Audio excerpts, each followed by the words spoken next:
welder's turned on, I could go ahead and do some welding. I want to weld some of these brackets and things into place. And get my little grinder and we'll grind a little paint off the edges. Grind this back.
So what I've done here is two things. I've made it stronger because I've welded every place where there was a screw that could come out, but I also have given it more of the Frankenstein look, which is welds. You know, on Frankenstein it's stitches that tells you something ain't right about this guy, and on a rat rod, hot rod, sometimes it's the weld marks that shows you this ain't your everyday, you know, this ain't your father's Oldsmobile. I guess that's one way I could sum it up.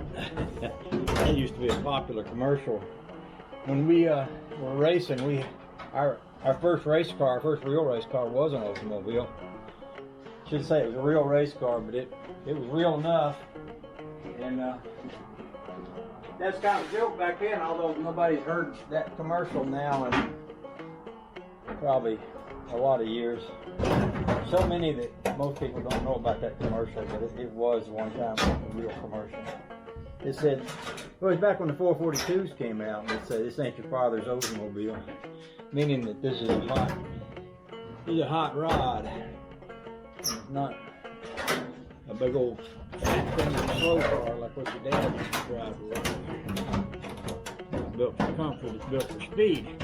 Anyway, I got off on all that cultural stuff there, which took me away from where I was starting out from. So I'm going to put this right back together as it goes.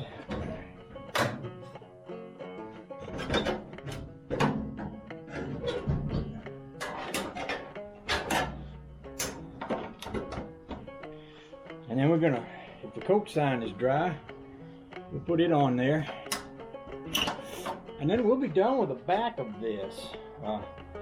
After that, I'm going to start focusing on the front. I got a little hot rod work I need to do. There's a couple things on it that needs to be addressed, but I wanted to get this here sort of done first.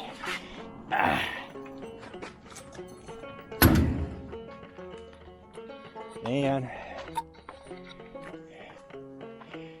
it's got a bug in it. It's a little bit touchy, but I think I can put that on there without making a mess out of it.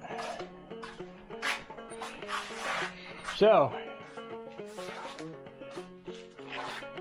that's that look. Now let's put a sign on it. Put the sign back on the back if we can without messing it up. The sign is really what's going to set it off.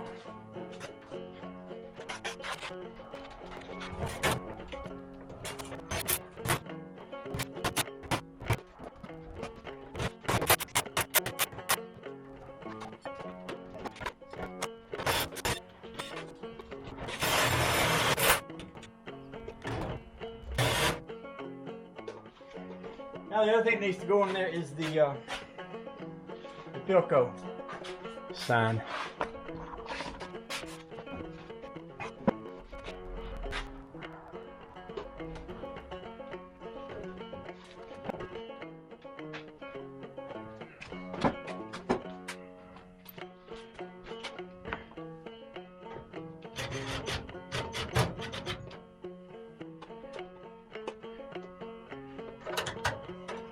gonna put a little sticky stuff on these bolts.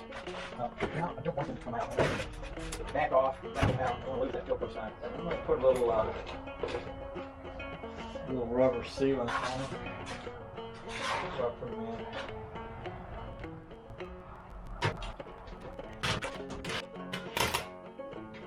This is a nice gift from Luke Palioka, by the way. Y'all might remember, he brought me this refrigerator. He brought it all the way up from way up at the ski lodge area of Maine, which is 2 hours from here, up in the mountains, up in the edge of the mountains. He had his dad help him get this out of an old house, get it in the back of the truck, and get it down here. And that refrigerator was some heavy. But it was a gift from another YouTuber. Like, we were talking one day, and I think I might have said something like, I want an old fashioned refrigerator, and he said, I got one. And I'll bring you one. It goes that way with tubers sometimes, just like me riding over, you know, giving Model A parts to Dave, Rat Rod Dave the other day. You know, tubers, hot rod people in general, doesn't even have to be tubers, but just hot rod people in generally help each other out when they can, I think. It seems to go that way to me now. Having said that, there's always going to be a few that don't. You'll learn to recognize them, you'll know who they are. But don't let them discourage you. Because for everyone that's not pretty nice, there's plenty of them that are. Alrighty? Alrighty. So I feel pretty excited about where we are right now with this. I do want to do some work around the front of the trailer.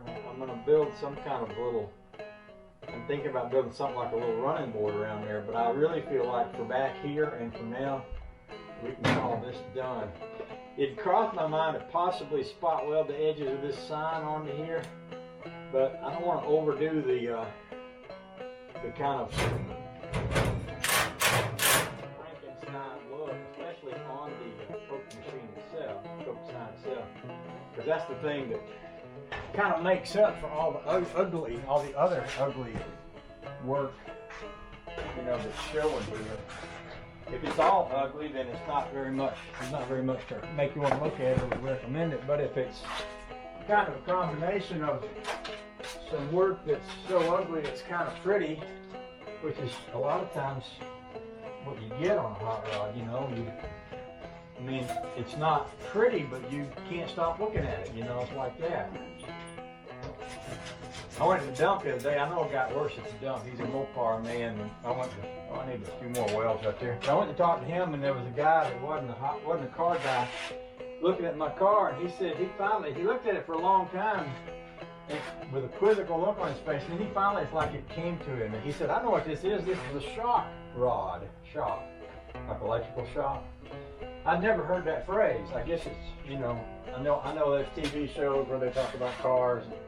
I can just picture somebody's going to build a ridiculous looking car and call it a shock rod because it'll shock people when they see it. I don't know.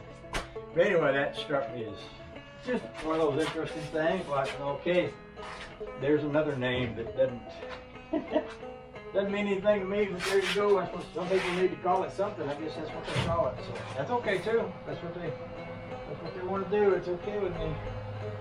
Oh.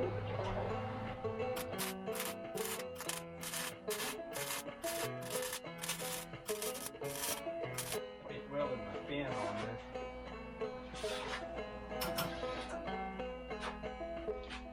Now we're gonna push it out in sunlight and let the world see it. Take a few pictures of it, send them down to Rusty Acres and Cutworm and all them guys.